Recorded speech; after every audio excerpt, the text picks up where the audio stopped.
전 세계가 코로나19의 공포로 혼란에 빠졌는데요.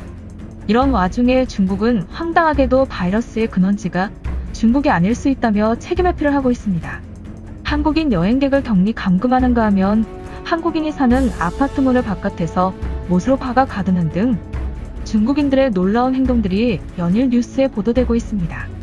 우한에서 바이러스가 발생했을 때 한국인들이 보내준 원정은 그새 잊어버렸는지 이단 신천지교회의 감염 전파를 운운하며 한국을 몰아세우기에 여념이 없는데요.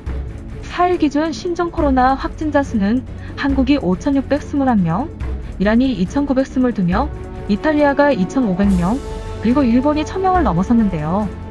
확진자 수가 중국을 제외하고 가장 많은 감염자들이 발생한 국가들입니다. 이 4개국은 중국에서 1월 말 코로나 감염으로 곤혹을 치를 때 중국의 수십만에서 수백만 장의 마스크를 인도적 차원에서 지원했다는 점과 바이러스 발생 초창기에 중국인들의 입국을 제대로 막지 않았다는 공통점을 가지고 있습니다. 그리고 지금 이 4개 국가들은 코로나19 확진자가 늘어나면서 마스크 부족 대란을 겪고 있습니다. 이라는 중국의 300만 개, 이탈리아는 70만 개, 한국은 300만 장과 방호복 보호경 10만 개 이상을 지원했습니다.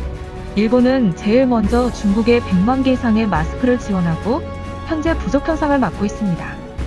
이러한 여러 국가들의 지원에도 불구하고 지금 중국의 행태를 보면 정말 울분을 토하지 않을 수 없는데요.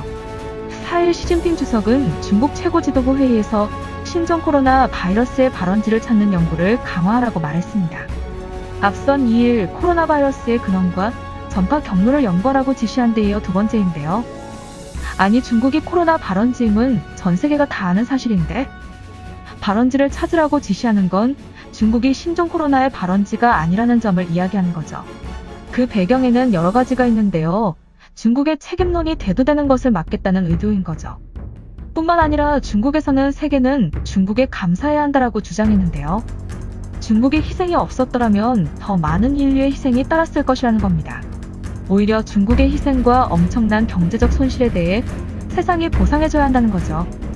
조만간 만만한 우리 대한민국에 뒤집어 씌우지 않을까 하는 생각까지 듭니다. 중국의 거센 반발로 우한 바이러스에서 코로나19라고 호칭하게 된 것과 WHO가 중국의 눈치를 보는 것도 모두 하가치미러 오르네요.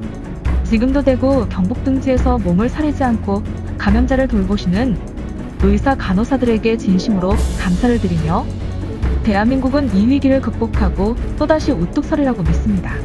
힘내세요 대구 경북. 이겨내요 대한민국. 감사합니다.